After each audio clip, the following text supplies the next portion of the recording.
Hi, Vijay Mistry here again, and thank you for joining me in this second video where I will share with you some more insights on how to convert certain corporate challenges into value drivers and become an effective director, executive and manager. So let's move on straight to the next 9 key corporate challenges. The first one, silos. What do I mean by silos?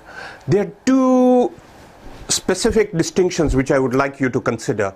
The first one is departmental silos and the other one is siloed thinking. So what do I really mean? Here's the situation that what's happening is, if it is a financial expert, and I'm sorry to use this example of financial expert because I have a finance background, but when it comes to financials, I would have this myopic view where I will be just focused into financial issues.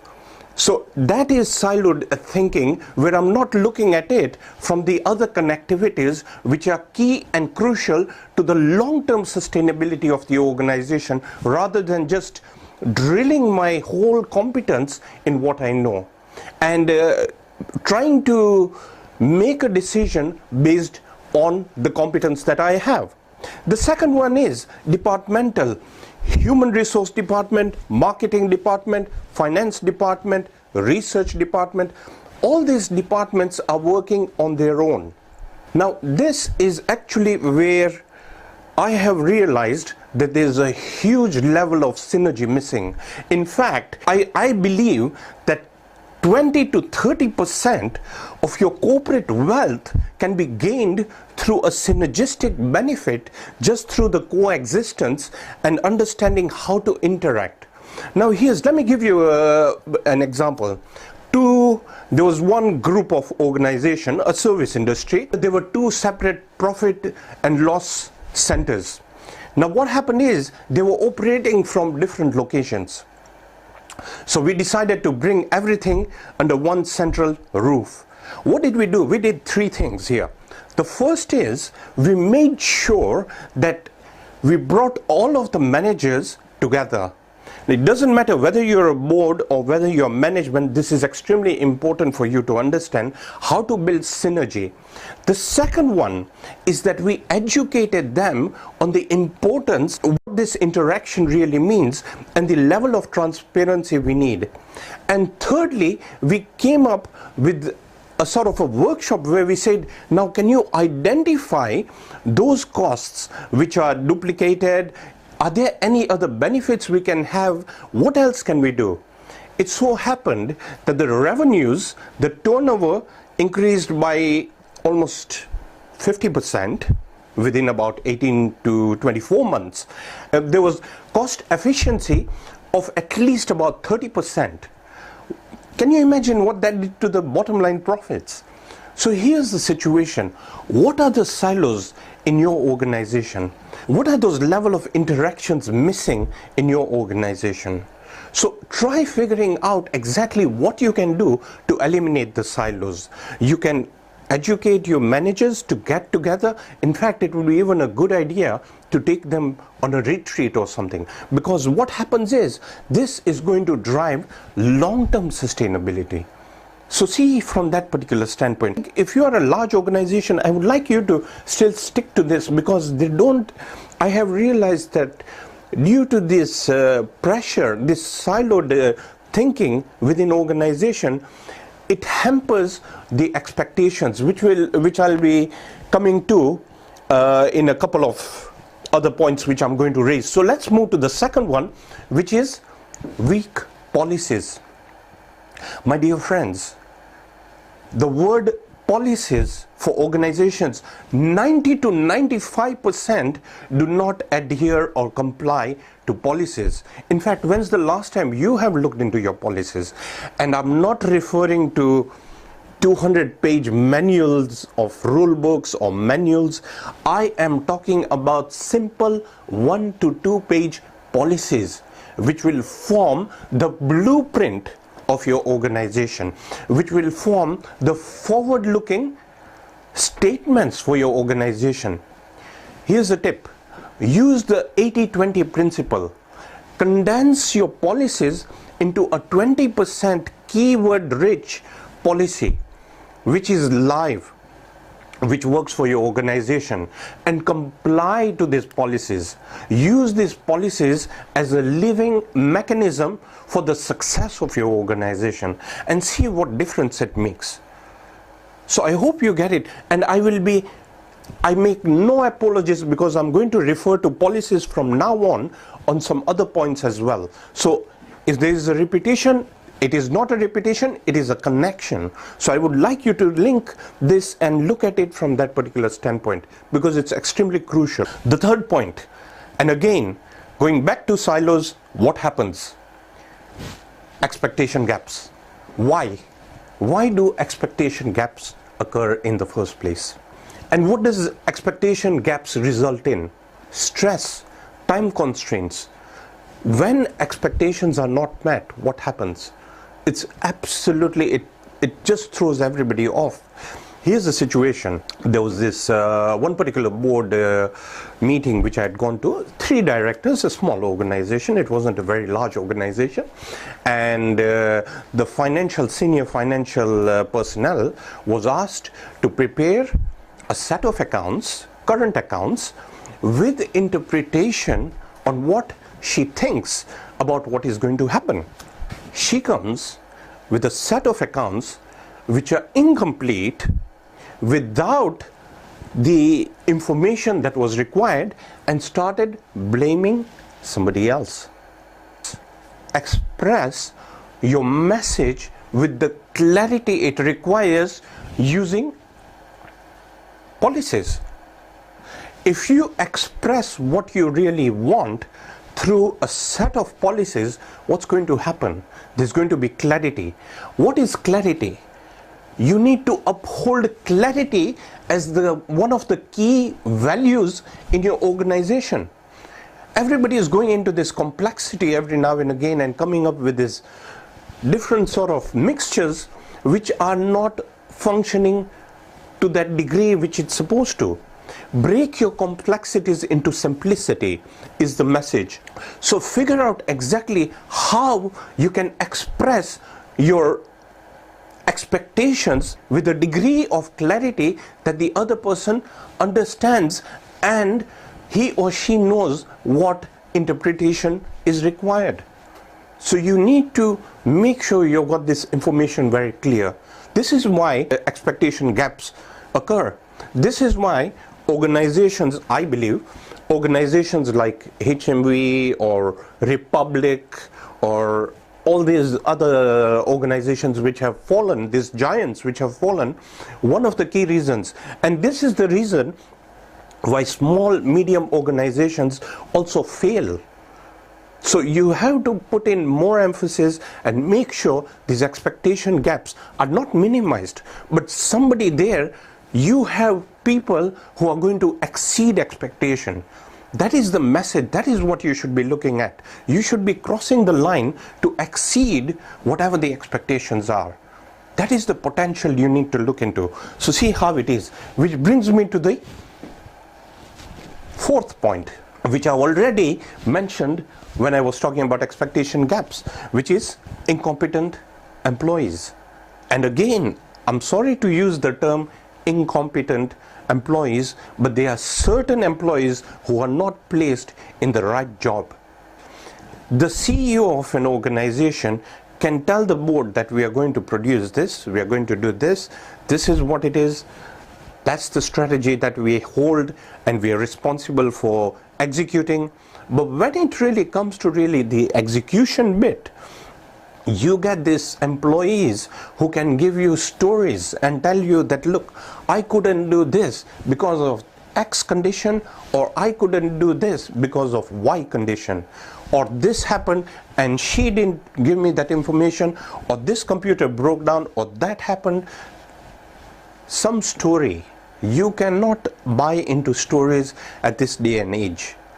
The current climate that we are living in, my dear friends, is so important that you have the right people, but the attention and the amount of immersion required is simply, it has to go to a different level.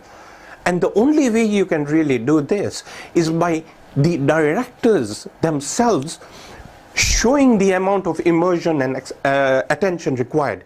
The executives, the managers, they need to put in their attention as well. Effectively delegating is not enough. Engaging to a level and a degree of excellence is what is required. Coaching and guiding, making sure that you are on the right track is very important. And bringing all the elements of all your employees together and making it happen, making a difference, making that value pipeline go to heightened level or elevated level is key to the success of your organization. Let me move forward to the next point, which is lacking industry knowledge. Now look, it's fine if you employ somebody from another industry. It's absolutely fine. There was a time I was reading, was it Citibank, one of the banks, and they didn't have somebody with the financial know-how, but yet they were in the board of directors. It has happened, and there are very many organizations who have such sort of personnel, which is fine. The construct is quite okay. But here's the situation. How much attention and how much time do these directors, executives, and managers take to understand the industry they are in? You could come from a telecommunications industry and go to a financial industry is absolutely fine. I don't have a problem there. But what are you doing to make sure you understand the detail of that particular industry? A year later, they're still shallow as far as the industry knowledge is concerned. This is a corporate challenge for very many organizations. If you want the best for your organization, if you want the alignment, and if you want a value pipeline which is maximized without any leakages, what do you really need to do? You must make sure you have the industry know-how. Period. It's absolutely vital. How are you going to create a future as a leader, as an executive, as a manager, as a director? How are you going to create criteria in advance if you do not have a good industry know-how? This is key to the success of your organization. It is not about return on investment. It is about driving excellence to a whole new level. It is about taking your organization to the reason why it exists. And the reason why it exists is not only from a monetary standpoint. You need to look for that uniqueness. You need to step up and figure out exactly what else is there. What is that mix that you really need? You should be 100% sure you know the industry so you can drive excellence and advance to a level of accomplishment and achievement which has not been experienced in the past. That is what I need you to be ignited and look into. Let's move forward because there are other points. Power driven. Look, you could be 100% shareholder of your organization, but without empowerment, without recognizing and understanding what your other executives want to contribute to the success of the organization, how are you going to drive your organization? It's no longer about taking a stick and telling them do this and do that. You need to make sure that everybody is there to add value to your organization. So figure out exactly, because I've seen instances, power driven, where somebody really shoulders everything or thinks he or she is shouldering something with all the pressure and saying that, look, I am the one. There is absolutely no need to do that. When do you become power driven? You think that you have raised your standards to a level where no one else can reach, which is not true. Even I still learn while we go on. So we need to understand this and come up with that humbleness and receptivity to ensure that we collect all points. Let's move forward. Ego. I have already touched on most of the points, and finally I'm bringing ego. Ignoring a director, not taking views on board, being blunt by saying or snapping. What does that do to the ego? What does that do to one's self-esteem as well? It is very important that the dialogue is properly aligned. whatever you do, however you go about with it, whether it's a small organization, medium-sized, large organization, it absolutely doesn't matter. You must respect and recognize. That brings me to the second value of your organization, which is respect. Have respect for your stakeholders. Have respect for everybody. So if you start having that respect and understanding and accepting the views, what is going to happen? They will feel empowered and they'll feel encouraged. And here's another tip. I have noticed that organizations don't even send an appreciation note to the directors or executives or saying that thank you very much for your contribution. These missing links help in, if you can bridge these missing links, this is going to drive value for your organization.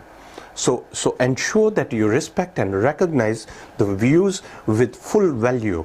Why did you bring them in the first place? Were you under pressure to bring them under the first place? And what was the reason behind bringing them? All you need to really consider is, how can I grow my organization? What can we do to be part of this organization so that we can drive effectiveness, so that we can have an impact in this organization? This is the point where I would like to share with you the 5E framework which I promised earlier on. The 5E framework is what I need you to consider. Effectiveness, efficiency, empowerment, enrichment, and engagement.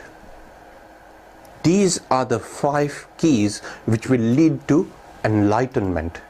So figure out exactly how you can hone on to these 5 E's, which I consider to be absolutely essential and a must for all organizations to realize if they want to have that sustainability, if they want to have that growth, if they want to have that drive, if they want their staff to be empowered at all times.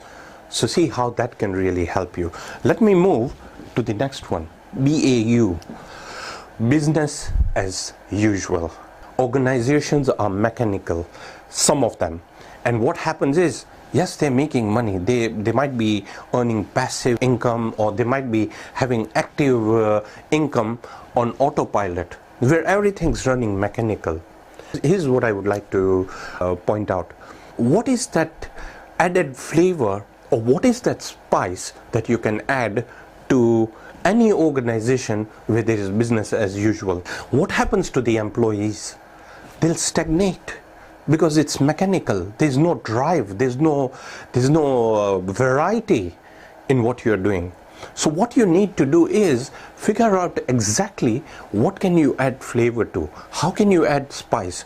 And I again ask you this point, if it is business as usual, on a scale of 1 to 10, where are you with your business? Even if you're making money, if you think it's a 10, how can you drive it to an 11? That's what I would say. That how can you exceed expectations? Because I believe capabilities are not fully tapped into. No matter what organization or what business you are in, there's still huge potential out there. And I would like you to realize how you can tap in. What can you do at that top level to bring and ignite that spark within the whole organization? Which leads me to the last point, which is pyramid disconnect. My dear friends, what do I mean by pyramid disconnect? Pyramid disconnect again means they are disconnected departments. The departments don't talk to each other, and there is lack of transparency between departments as well, bringing back the point of silos. But the pyramid disconnect starts from the tone at the top again. If you have a firm collective holding, that cohesiveness at the top level, where everything starts, the execution process starts from the top, that is when you have a proper permeated pyramid in place. That is when employees are recognized as well.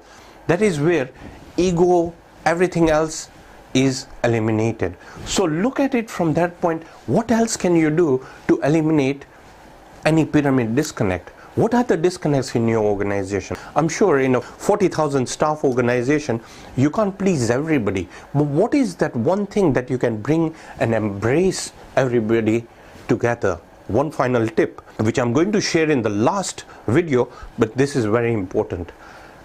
Educating and understanding values is crucial to the success of your organization.